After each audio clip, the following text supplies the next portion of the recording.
All right, everybody, welcome to Money Chat Now. I'm your host, Larry Steinhouse, and today is September 20th, 2021. Hey, I just want to remind you all, if you like the show, hit that share button, hit the like button, and let me know you're enjoying the show by leaving comments and getting involved. So feel free to leave comments. You can leave them across any platform. I get to see them all. Of course, don't forget to subscribe to the YouTube channel and like the Money Chat Now page on Facebook. Money Chat Now is brought to you by Investor Schooling. You can attend a complimentary class this Thursday by going to investorschooling.com. You will learn about real estate investing, you'll learn about stock options trading, and you'll learn from those who are doing it every day. On today's show, we're going to be discussing the market update. We're going to be talking about what made the market drop today. We're going to be talking about Biden easing travel restrictions. We're going to be talking about China clamping down on capitalism. Coinbase drops their interest product, raising the U.S. debt limits, and good plays for tomorrow. You definitely want to watch this show because there's going to be some good stuff coming up during this week if you pay attention. All right, let's talk about what happened today. First of all, oh, man. Whew. The Dow Jones hit a point today where it went down as low as 970 points. That was 2.4%. And honestly, that was the biggest one-day drop since October 28th, 2020. The S&P at one point fell 2.4% on pace for its worst performance since May 12th, and the NASDAQ dropped 2.9% at one point below 200 points down. It finished off pretty well. It didn't finish off well. It finished off better than it was. The Dow was only down 615 points. I like when I say only down 650 points. That's bad, but when you consider that it was down 970 points at one point today, 615 isn't so bad. In fact, the futures this morning, if you remember, the futures were down about 400, almost 500 points before the market opened, and then we hit a little bit of a frenzy. We came back to about 400, and then we went down to the point where it was really getting scary again, and it came back. The fact that it came back is good news for tomorrow. The S&P also finished down 75 points, and the NASDAQ finished down 330 points. I'm more concerned about the NASDAQ than I am about the Dow, but still not so bad. So let's talk a little bit about what made the market drop today. Well, it all started in China. Yes, anything China made causes problems over here, as we already know. Don't you have a Chinese dishwasher? Doesn't it break all the time? Oh, wait, that's a different topic. All right, so basically what happened, there was fears of the real estate market crashing, and it pulled down several Chinese stocks. So basically what's happening is the real estate market in China is just about to tank, and there are fears of it. Now, look, I agree that the market here might actually tank soon too, but not for a little while. I think we got a good 2 years before that happens. However, just be aware that when it happens in China, it's going to happen here and everywhere else soon. The first country that it starts at doesn't really matter. It just starts to go down. So the Hang Seng Index dropped 3.3% to close at 23,000, and shares of China's Evergrande Group in the city plummeted 10.24% after falling as much as 17% earlier. This is important, and we're going to get into why. The retreat came amid concerns over property developer China Evergrande Group. Market participants increasingly believe that Beijing will let Evergrande fall and inflict losses on the shareholders and bondholders. So this is a huge group. It reminds you of Lehman Brothers. It's a huge group, and it's really in bad shape. If you look it up, the stock's at 2 now. It's really, really bad. And they're saying that they're going to let it fall. They're not going to rescue it, just like we didn't rescue Lehman Brothers, which we probably should have, but that's a different issue. The company's debt burden is the biggest for any publicly traded real estate management or development company in the world. In the world. So this is the largest company, real estate owning company in the world, and they're going to let it fall. That could be pretty bad because you got to remember there are debt holders. You got to remember there are stockholders. There are people who these companies, you know, they're projects that these companies have funded. So this could be pretty bad for a world economy and real estate. Of course, you know, that it'll be water under the bridge eventually, but at the beginning it's going to be really rough. So let's talk a little bit else about what's happening and why the market tanked today. The September jitters are also among us, and that's causing fear and widespread selling. Don't forget, you get a lot of stop-loss selling and other automated selling, and that's probably why it went from about 700 down to about 950 down at a point where it just went really, really fast. So that pretty much happens. You know, the fear that Evergrande is going to lead to a Lehman moment is causing financial shocks. If you remember, Lehman in 2008, again, we talked about this before, Lehman in 2008 caused the beginning of the nightmares that caused 2008 to become the big drop that we had then. So I'm going to tell you that, in my opinion, it's coming, but it ain't there yet. A major change is definitely on its way. There's no doubt in my mind. This country has seen markets rising for an incredibly long time, and we're due for a correction or even a major decline. I'm going to tell you to watch for it, but this is not it yet. It's going to come, but it's not here yet. So don't think that we're here yet. Don't think this is the end. So let's talk a little bit about some of the good news in this. Some analysts say that they don't expect Evergrande's financial woes to trickle into other parts of the world, and that the stock market sell-off would be short-lived. JP Morgan analysts said in a note on Monday that the market sell-off was exacerbated by technical factors such as options hedging as well as poor liquidity. They consider Monday's sell-off a overreaction, and I will call it a buying opportunity, and we're going to get to that at the end of the show. It's definitely a buying opportunity. All right, let's talk real quick about Biden is easing travel restrictions. Yes, that's right. The Supreme Leader is allowing people to come into the United States again. The U.S. will ease travel restrictions for international visitors who are vaccinated against COVID-19 in November, the White House said Monday. So they still have to wait till November, right? Yeah.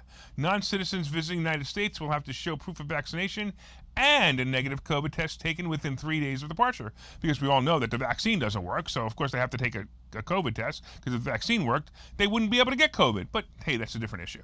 The changes will take effect early November, which the airline industry expects will spur holiday bookings. American Airlines, Delta Airlines, and United Airlines shares rose after the White House announced an end to the travel bans, escaping a broader market sell-off by early afternoon.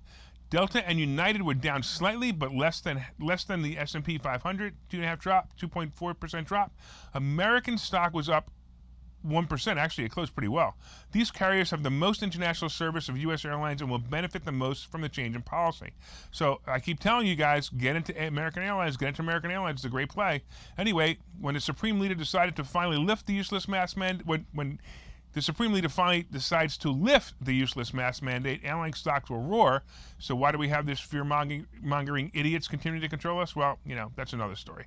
The good news is, again, the airline stocks are poised for a good play. If you have them, hold them. If not, go ahead and buy some more.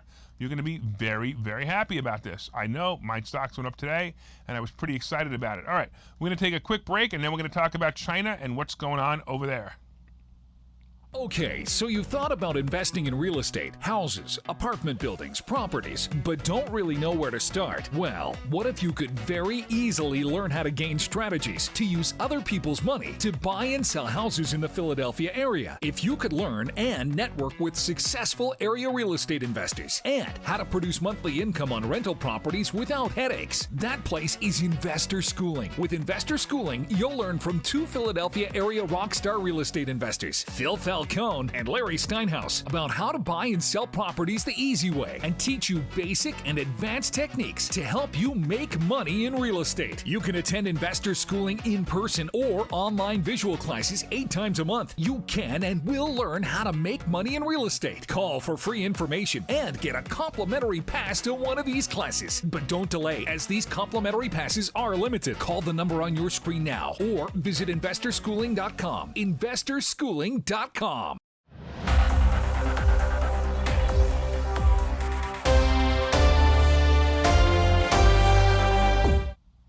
Welcome back to Money Chat Now. I'm your host, Larry Steinhouse, and today we've been discussing what made the market drop today. We've been talking about Biden easing travel restrictions and how the airline stocks profited from that, and you will too if you continue to play them. I think it's a great play. And now we're going to talk a little bit about China clamping down on capitalism. It's almost like synonymous, but okay. According to the Wall Street Journal, Xi Jinping's campaign against private enterprise is increasingly clear. It's far more ambitious than meets the eye.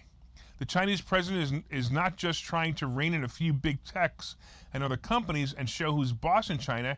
He's literally trying to roll back China's decades-long evolution toward Western-style capitalism and put the country on a different path entirely.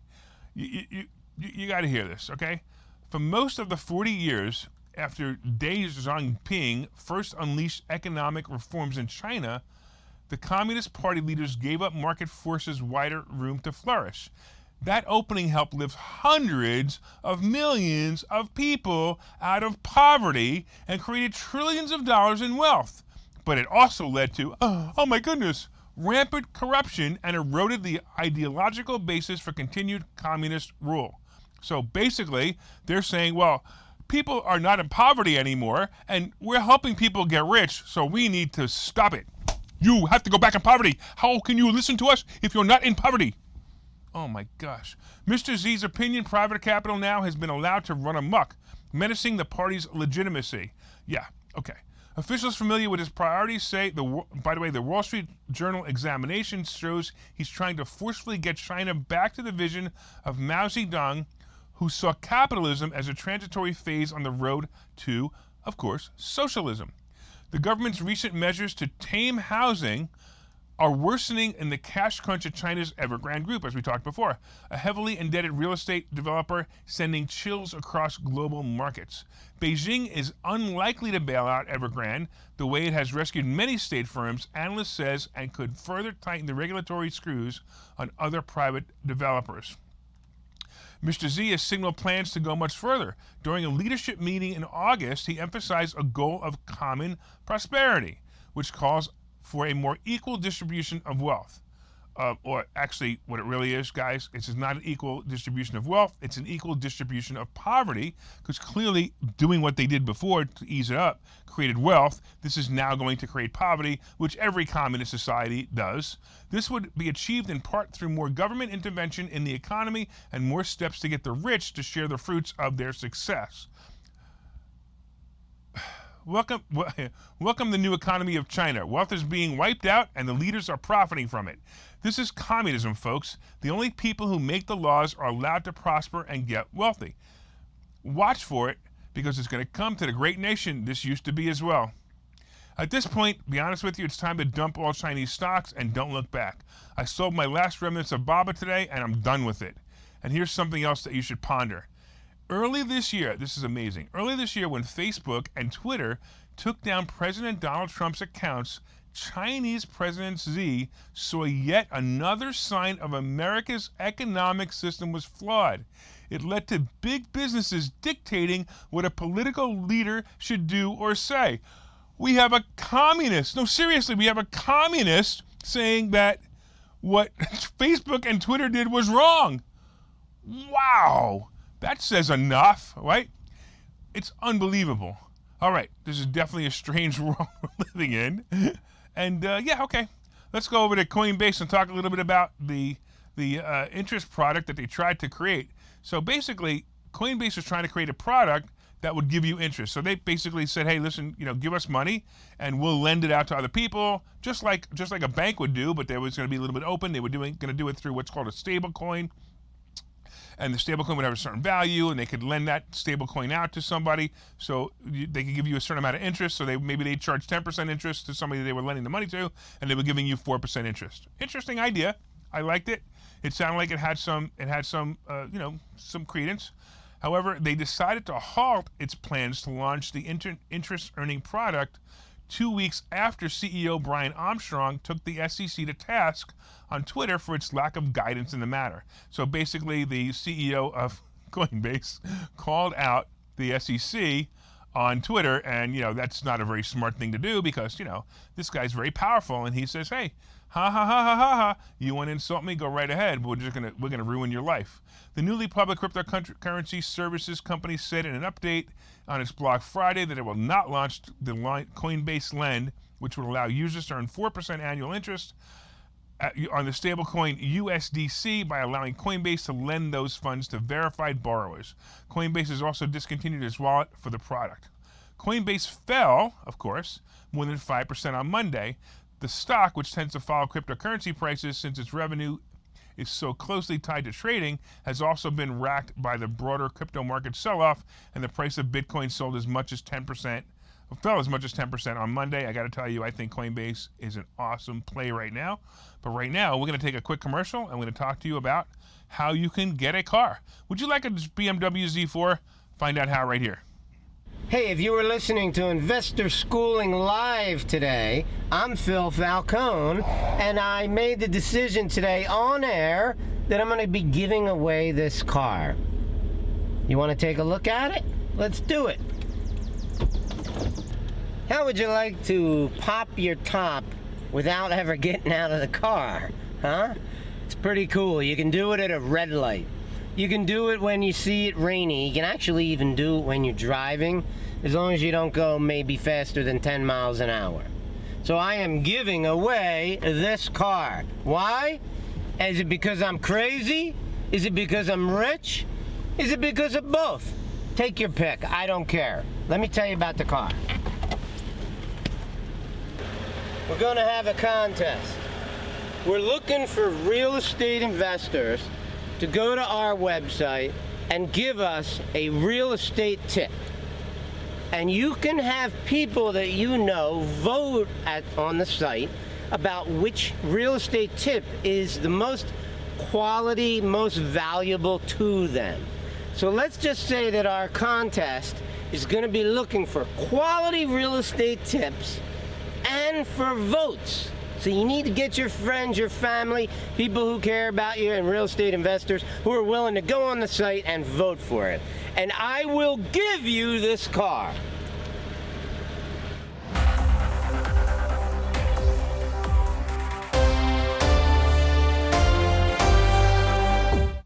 Welcome back to Money Chat Now. I'm your host, Larry Steinhouse, and so far today we've been talking a little bit about what made the market drop today. We talked about Biden easing travel restrictions for the vaccinated. So if you're vaccinated, you're allowed to travel. If you're not vaccinated, you're not allowed to travel. So make sure you get vaccinated so you can travel, because the Supreme Leader said so. We talked about China clamping down on capitalism. I just find that odd, because that's exactly what they are. We also talked about the fact that Coinbase dropped their interest product, and we're going to talk a little bit about the fact that the United States is going to raise their debt limits.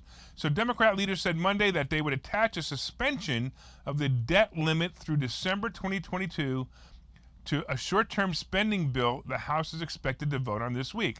So let me explain this to you. This is very simple. They are now allowed to, between now and the end of December, they are allowed to spend as much money as they want and go into as much debt as they want. So basically, what they've been given is they've been given a credit card that has an unlimited limit. So it used to have, maybe your credit card used to have a $10,000 limit. Now it has an unlimited limit. You can get whatever you want, buy whatever you want, spend whatever you want, and you have no restrictions on what you can spend it on, as long as it's, something that they want, whatever. It's unlimited credit card. That's freaking beautiful. Oh, and you probably never have to pay it back. The decision does little to resolve the deep partisan fight over how, when lawmakers will act to prevent the federal government from running out of cash. So basically, they're saying we're going to go into debt, but we might actually run out of cash. Yeah, okay. Addressing the debt limit is about meeting the obligations of the government has already made, like the bipartisan emergency COVID relief legislation from December, as well as vital payments to Social Security recipients and veterans, the Democrat leader said in a joint statement. So first of all, I thought Social Security was supposed to be in a separate account. Clearly that's not happening anymore, and clearly that's not the way it's supposed to be. But it is what it is. They're going to do what they want, and it's okay with me if they want to raise the debt limit, as long as they never stop raising it. As long as they say that they can buy whatever they want for whatever they want forever, and we don't have to pay it back. The House is expected to vote later this week on the measure extending the government's funding until early December and suspending the debt limit. The government's current funding expires on October 1st. All right, listen. You want to learn how you can get unlimited credit? We're going to teach you how to do that as well.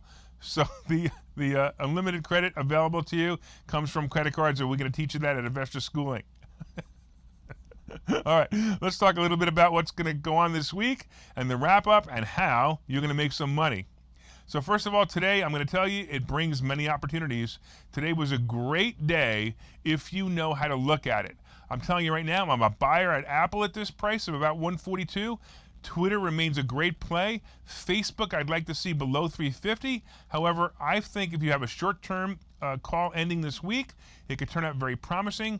Coin and Robinhood may be the play shortly with crypto moving down again. Remember, every time crypto moves down, coin moves down, and it doesn't make any sense because coin makes money no matter what. They make money going up or down. So why do they go down? I don't care, but it's a buying opportunity. So coin is definitely a buying opportunity. The only problem with coin, the options are very expensive. By the way, I have to tell you about Hood. I noticed today that the options are barely traded, which is kind of bizarre. I would think that they're being traded well, but they're being traded. Of course, CCL, RCL, and all the airlines are still at the top of my list. I want to thank you again for watching Money Chat Now. Hit that share button. Hit that like button. Come on, tell me you like it. Tell me you had some fun watching the show. Don't forget to like the Money Chat Now page on Facebook, and don't forget to subscribe to the YouTube channel. I want to remind you that from time to time, I own some of the assets and options discussed in this show. The opinions discussed in this show is solely mine, and no one has asked me to discuss them. Thank you again for watching Money Chat Now, and we look forward to your continued support. We will see you tomorrow at 4:03.